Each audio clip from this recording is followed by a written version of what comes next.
2016 a aussi été marqué par les Jeux de Rio.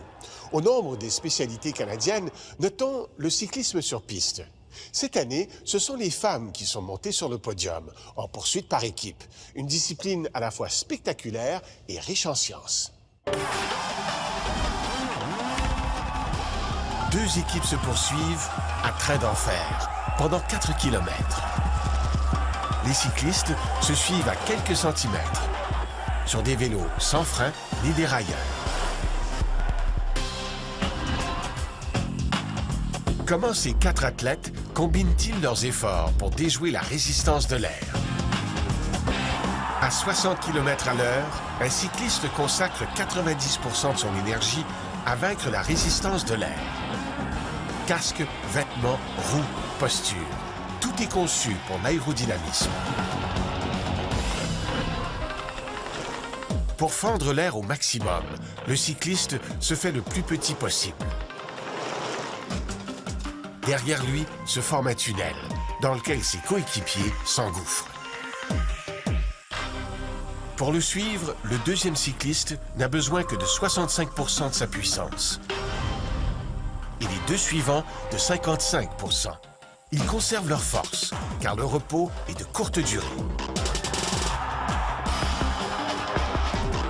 Ouvrir la voie exige un effort insoutenable. Le meneur doit donc céder sa place. Certains ne passent qu'un demi-tour en tête. Les plus puissants tiennent 2 tours. Ces changements exploitent la forme inclinée des courbes. Quand un cycliste monte une pente, sa vitesse chute. En replongeant, il accélère pour rejoindre l'équipe. Ce déplacement allonge sa trajectoire, exactement ce qu'il faut pour laisser passer ses coéquipiers. Les 4 cyclistes doivent se suivre au centimètre près, car l'aérodynamisme a un effet paradoxal. Plus un cycliste fend l'air, plus le tunnel se referme rapidement derrière lui. À mesure que les cyclistes s'éloignent les uns des autres, la résistance de l'air augmente. Mais un écart latéral est encore plus coûteux.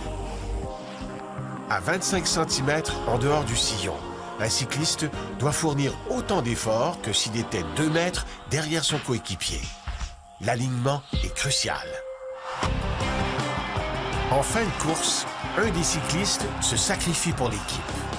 Le meneur pédale à plein régime et abandonne à quelques tours de la ligne d'arrivée, car le chronomètre s'arrête dès que 3 cyclistes l'ont franchi. Le 4e ira les rejoindre sur le podium.